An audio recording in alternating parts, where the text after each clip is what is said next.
உறவுகள் அனைவருக்கும் அன்பான வணக்கங்கள். நிச்சயத்தை பண்ணிடலாம் சிவா வர்றதுக்கு முன்னாடி அப்படின்னு சொல்லிட்டு தடப்படலாம் வேலை பார்க்க ஆரம்பிக்கிறாங்க.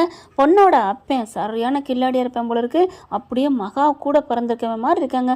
அன்னபூர்ணி கூட பிறந்தவனா இருந்தால் இப்படிலாம் பண்ண மாட்டான். இப்போ என்ன பண்ணுறாங்கன்னா நிச்சயத்துக்கு ரெடி பண்ணுறாங்க. நம்ம சிந்துவால் ஒன்றும் பண்ண முடியல. ஐயோ இப்போ என்ன பண்ணுறது அப்படிங்கிற பைரவி என்ன பண்ணுது, நீ சிவாவுக்கு தெரிவி அப்படிங்கிறாங்க. பரவாயில்ல, பைரவி ஒரு முடிவு, அக்கா வேணான்னு சொல்லிட்டு இப்படி தப்பு பண்ணிட்டான்னு இருந்தாங்க பார்த்தீங்களா. இப்போ கொஞ்சம் கொஞ்சமாக மனசு மாற ஆரம்பிக்கிறாங்க. யாராக இருந்தாலும் காலங்கள் தாங்க மாற்றம். எந்த ஒரு கஷ்டம் மருந்தாகும்னு சொல்லுவாங்க காலம் கஷ்டத்துக்கு. இதே மாதிரி தான் இப்போ பைரவே ஐடியா கொடுக்குறாங்க. உடனே சிவா கால் பண்ணால் சுவிட்ச் ஆஃப்னு வருது. ஐயோ சுவிட்ச் ஆஃப்னு வருதே, நான் என்ன பண்ணுவேன் அப்படின்னு சொல்லி தவிக்கிறாங்க. ஃபோன் மேலே ஃபோன் அடிச்சுக்கிட்டே இருக்காங்க. நாளைக்கு நிச்சயத்தமே, இப்போ என்ன பண்ணுவேன்னு நைட்டு ஃபுல்லாக பாவம் மகராசி விடிய விடிய அடித்து ஓஞ்சு போகுது. அவர் எல்லா வேலையும் முடிச்சுட்டு சுவிட்ச் ஆஃப் சார்ஜில் போட்டு அப்படியே படுத்துடுறாருங்க. ஆன் பண்ணாமல் காலையில் எந்திரிச்சு பார்க்குறாங்க. அப்படியே ஆன் பண்ணால் 1008 மிஸ்டு கால். பார்த்தோன்னா ஆடி போகிறாரு. என்ன ஏன் சிந்து இத்தனை வாட்டி அடிச்சிருக்கா அப்படின்னு சொல்லிட்டு உடனே கால் பண்ணுறாங்க. இந்த பிள்ளை பார்த்தீங்கன்னா அப்படி கையிலே வச்சுக்கிட்டு இருக்கா தூங்காமல். உடனே ஒரே ரிங்கில் அட்டன் பண்ணுது. சிந்து நீ ஒரே ரிங்கில் எடுக்கிற, நீ எனக்கு ராத்திரி பூரா அடிச்சிருக்கிற, 1 by 1 செகண்ட் பை செகண்டாக வந்திருக்கேம்மா, நீ ராத்திரி பூரா அவள் தூங்கவே இல்லையா அப்படின்னு சிவா சொல்ல, டாக்டரே ஆமாம் டாக்டர், ஏன் டாக்டர் சுவிட்ச் ஆஃப் பண்ணி வச்சுருந்த அப்படிங்கிற. ஐயோ சார்ஜ் போட்டுடா, நான் அதனால சார்ஜ் போட்டு தூங்கிட்டேன், எனக்கு அசதியாக இருந்துச்சுன்னு. என்னாச்சு, ஏன் அப்படி இத்தனை வாட்டி கால் பண்ணுற அளவுக்கு? நானே பார்த்துட்டு பண்ண மாட்டேனா, இந்த இப்போ பண்ணல அது மாதிரி பொறுக்க மாட்டியா, ஒரு நைட்டு பொறுக்க மாட்டியா அப்படின்னு கேட்க, ஐயோ டாக்டரே முக்கியமான விஷயம், அதனால தான் நான் அடித்தேன். சரி என்ன முக்கியமான விஷயம் அப்படின்னு சிவா கேட்க, நடந்ததெல்லாம் சொல்கிறாங்க. இந்த மாதிரி இந்த பிள்ளைக்கு உனக்கு நிச்சயத்தை பண்ண போகிறாங்க டாக்டரே, உன் மாமா பொண்ணுக்கு அப்படின்னு சொல்ல அப்படியே தூக்கி வாரி போடுது. யாரை கேட்டு இதெல்லாம் பண்ணுறாங்க அப்படின்னு கேட்க, தெரியல டாக்டரே, அந்த பொண்ணுக்கு உனக்கு முடிக்க போகிறாங்க, அந்த பொண்ணுக்கு ஒன்றை பிடிச்சிருக்கான், உனக்கு அந்த பொண்ணை பிடிச்சிருக்கான் அப்படின்னு சொல்ல, இதுக்கு நடக்கவே நடக்காது சிந்து, என்ன நினச்சிட்டு இருக்காங்க, நான் என்ன பொம்மையா, இவங்க எங்கள் பெரியம்மா யாருக்கு வேணாலும் அப்படியே ஆட்டி வைக்கிற மாதிரி நான் ஆட்டி படைப்பாங்களா, யாராவது ஒரு பொண்ணை கூட்டி வந்து என்னை கட்டி வைப்பாங்களா, முடியவே முடியாது, நீ ஃபோனை வை, நான் பார்த்துக்கிறேன். டாக்டரே என்ன டாக்டரே பண்ண போகிறேன், நீ ஃபோனை வை சிந்து அப்படின்னு சொல்லி வச்சுட்டு அடுத்து உடனே பெரியம்மாவுக்கு வீடியோ கால் பண்ணுறாரு. வீடியோ காலை அட்டன் பண்ணுறாங்க. மகா பார்க்குது. ஐயோ இப்போ என்ன பண்ணுறது, நிச்சயத்துக்கு ரெடி ஆகிட்டு இருக்கோம், நல்லா பட்டு புடவை கட்டி எல்லாம் ரெடியாக நிற்கிதுங்க நிச்சயம் பண்ணுறதுக்கு. பெரியம்மா அப்படிங்கல அப்படி பார்க்குறாங்க. என்ன எங்கே விசேஷத்துக்கு கிளம்புற மாதிரி ரெடி ஆகிட்டீங்க போல இருக்கு. இல்லை சிவா, அது சிவா, என் பெரியம்மா பொய் சொல்லக்கூடாதுன்னு என்கிட்ட சொல்லி வளர்த்துட்டு நீங்கள் என்கிட்ட நீங்களே பொய் சொல்ல ஆரம்பிச்சிட்டிங்களே. இல்லை சிவா, பொய்யெல்லாம் சொல்லலப்பா. அப்பா நீங்கள் என்ன ரெடியாக இருக்கீங்க அதை கரெக்டாக சொல்ல வேண்டியதானே, அங்கே என்ன நடக்குது அப்படிங்கல அப்படி எல்லாத்தையும் பார்க்குறாங்க. சிந்து லாஸ்ட்டாக நின்றுக்கிட்டு இருக்கா. ஓ வத்தி வச்சுட்டாளா அப்படின்ட்டு, இல்லை சிவா உனக்கு நான் எதாக இருந்தாலும் நல்லது தானே பண்ணுவேன். ஓ அப்படியா பெரியம்மா, ஆமாப்பா, அப்போ நீங்கள் எனக்கு சிந்து காலத்தில் தாலி கட்ட சொன்னீங்களே, அது என்னது, நல்லதா கெட்டதா அப்படின்னு சொன்ன கையோட, அது தெரியாமல் தப்பு பண்ணிட்டேன்ப்பா, அதுதான் நான் உனக்கு பண்ண ஒரே ஒரு தப்பு அப்படிங்கிறாங்க. அதுக்காகத்தான் நான் தப்பை நிவர்த்தி பண்ணிக்கிறேன்ப்பா அப்படின்னு சொல்ல, சரி பெரியம்மா, அதுக்கப்புறம் அவளுக்கு எனக்கு ஒட்டும் இல்லை உறவும் இல்லைன்னு சொல்லிட்டு தாலி எடுத்து கொடுத்துருடின்னு பஞ்சாயத்து பண்ணி முறிச்சு விட பார்த்தீங்களே, அது எனக்கு நீங்கள் நல்லது செஞ்சீங்களா கெட்டது செஞ்சீங்களா? அது உனக்கு நான் நல்லதாப்பா பண்ணேன். தப்பு பெரியம்மா, தப்பு, அன்னைக்கு பண்ணது தப்பு, இன்னைக்கு பண்ணது தப்பு, இப்போ பண்ண போகிறீங்களே அதுவும் தப்பு அப்படிங்கிறாரு. என்னம்மா சொல்கிற, என்னையா சொல்கிற அப்படிங்கிறாங்க. ஆமாம் பெரியம்மா, எனக்கு எப்படி இன்னொரு கல்யாணம் பண்ணுறதுக்கு நீங்கள் இப்படிலாம் முடிவு பண்ணலாமா? சட்டப்படி குற்றம் இல்லையா? ஒரு கேஸ் ஒரு கம்ப்ளைண்ட் கொடுத்தா போதும், சிந்துன்னு சொல்லி கம்ப்ளைண்ட் கொடுத்தா நம்ம எல்லாரும் உள்ளர போய் கம்பி என்னணும்.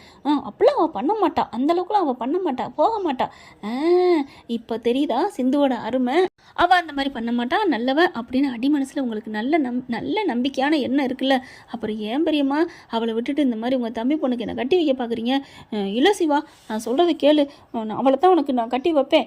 எனக்கு பாவமாக இருக்கு, உன் வாழ்க்கை போச்சு. யார் சொன்னா, என் வாழ்க்கையெல்லாம் ஒன்றும் போகலை, நான் அவளை தான் நான் சிந்துவை விட்டுட்டு நான் வேறு யாரையும் கட்டிக்க மாட்டேன் அப்படின்னு அவர் அடித்து சொல்ல, இங்கே பாருப்பா, உங்கள் பெரியம்மா வேணும்னா நீ அவளை வீட்டை விட்டு போனதுக்கப்புறம் நீ என் தம்பி பொண்ணு கழுத்தில் தாலி கட்டுற, இல்லைன்னா நான் இந்த உலகத்தை விட்டே போயிடுவேன், போன வை அப்படின்னு சொல்லி வச்சிடுறாங்க.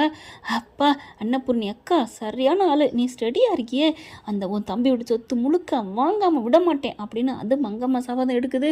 இங்கே பார்க்குறாங்க, என்ன இது அடித்து பேசிட்டாங்களே, நான் என்ன பண்ணுவேன்னு சிந்து ஆரம்பரமாக அப்படி கவலையாக இருக்குது. கோயிலில் போய் நிச்சயம் பண்ணலான்னு ரெடி ஆகிட்டு இருக்காங்க. இங்கே சிந்துவுக்கு மனசே சரியில்லை. அவங்க எந்த கோயிலில் நிச்சயம் வச்சுருக்காங்கன்னு தெரியாது. இந்த பிள்ளை யதார்த்தமாக கோயிலுக்கு போகுது, கடவுள்கிட்ட போய் வேண்டுது, கடவுளே உங்கள் சன்னதியில் தாலி கட்டினேன்னு நானாக கட்டிக்கிட்டேன் தான், இருந்தாலும் நீங்கள் எல்லாம் எனக்கு தோணை நின்னீங்க, இப்போ எனக்கு தோணை நிற்கணும், எனக்கு தோணை செய்யணும், இந்த நிச்சயத்தை நிற்கணும் அப்படின்னு அழுகிறாங்க. ஏதாவது ஒரு வழி காட்டுங்க அப்படின்னு சொல்லி அழுகிறாங்க. அப்படியே சாமி கும்பிட்டுட்டு இங்கே வெளியில் இறங்கி நடந்து வந்துட்டு இருக்காங்க. அங்கே 2-3 பேர் பார்த்தா நல்லா மட்டை ஆகிட்டு இருக்காங்க. அடிச்சுக்கிட்டு இருக்காங்க மட்டை ஆகிட்டு. ஏய் போதையில் என்னடா என்ன அப்படின்னு சொல்லிட்டு என்னடா அப்படிங்கல அவன் காசே தர மாட்டேங்கிறான்டா. நல்லா குடிச்சுக்கிட்டு அவங்க பாட்டுக்கு அப்படியே முடி முணங்கிக்கிட்டு இருக்காங்க. டா ஏண்டா அவன் என்னடா எசைக்கு இப்படி இருக்கிறான். எசைக்கின்னொன்னு அப்படி இப்படி ஷார்ப்பாக கேட்குதுங்க சிந்து. என்ன எசைக்கிங்கிறாங்களே அப்படின்ட்டு அவன் எவ்வளோ இதாக சொன்னான். மாப்பிள்ளைய கல்யாண வீட்டில் தூக்குறதுன்னு மட்டமாக சாதாரண விஷயமா? அவனை தூக்கி எவ்வளோ காசு சம்பாதிக்கலாம்னு நினச்சா வெறும் 1 லட்சத்தோடு நிப்பாட்டிட்டானடா. இப்போ பார்த்தா ஜெயிலுக்கு போயிட்டானுமே.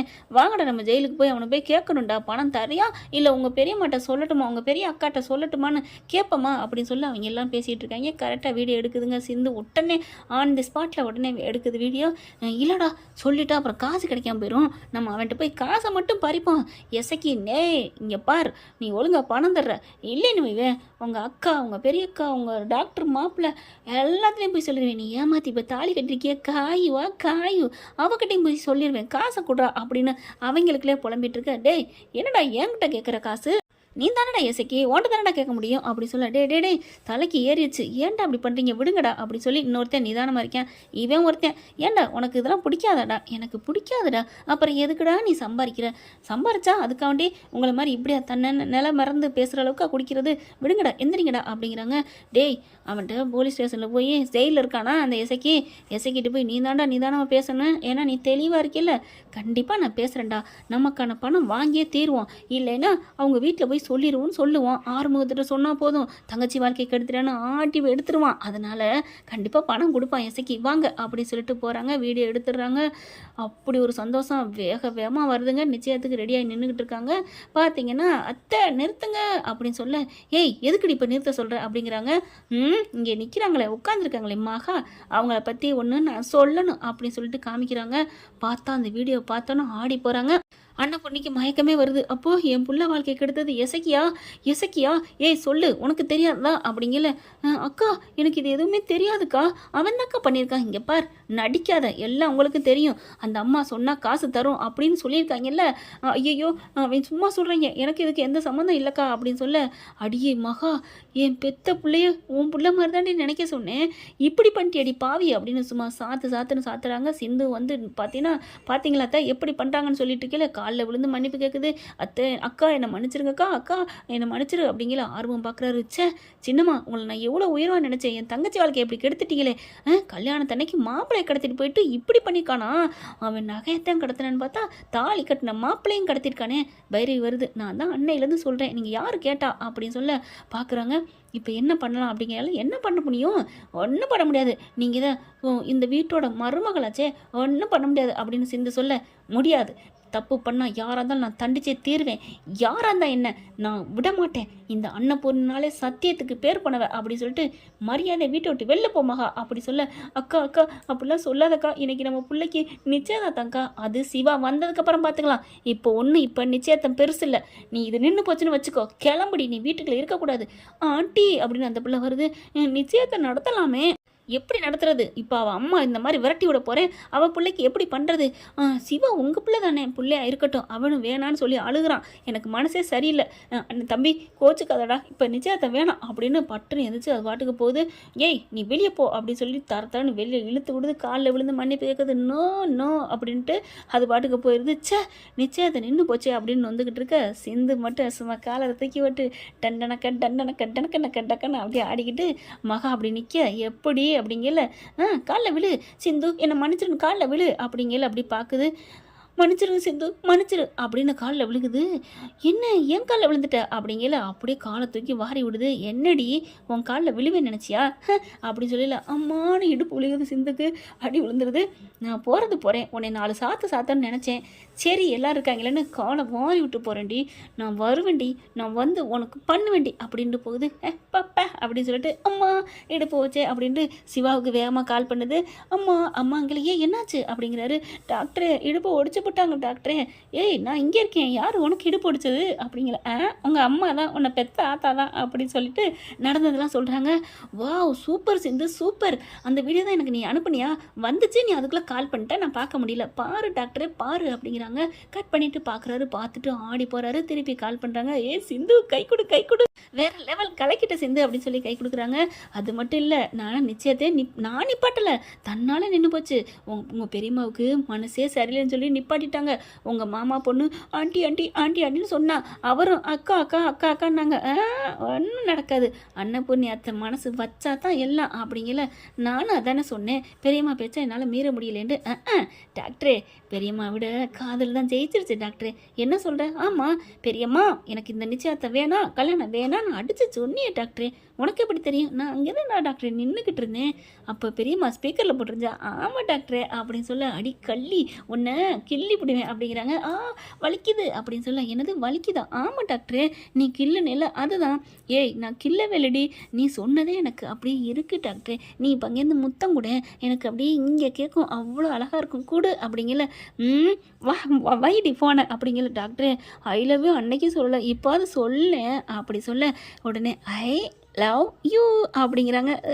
அப்படியே கை ரெண்டையும் வானத்தை நோக்கி விரிச்சிட்டு சிந்து அப்படியே பறக்குறாங்க. என்ன ஃப்ரெண்ட் இப்படி பண்ண நல்லா தானே இருக்கும், பார்க்கலாம் என்ன நடக்க போகுதுன்னு. இந்த பதிவு உங்களுக்கு பிடிச்சிருந்துன்னா உங்கள் பொண்ணான கையில் லைக்கை போட்டு சப்ஸ்கிரைப் பண்ணி ஆதரவு கொடுங்க. அன்பு உறவுல தேங்க்யூ ஃப்ரெண்ட். இந்த வீடியோ உங்களுக்கு பிடிச்சிருந்தா தயவு செய்து லைக் பண்ணுங்க. இன்னும் அப்டேட்ஸ்க்காக சேனலை சப்ஸ்கிரைப் பண்ண மறக்காதீங்க. நம்ம கிட்ட இருக்க எல்லா சேனல்ஸோட லேட்டஸ்ட் வீடியோ அப்டேட்ஸ்க்காக மேல ரைட் சைடுல காட்டுற லிங்கை கிளிக் பண்ணி வாட்ஸ்அப் குரூப்ல ஜாயின் பண்ணுங்க. உங்களிடம் விடைபெறுவது நான் உங்கள் மெஹர்.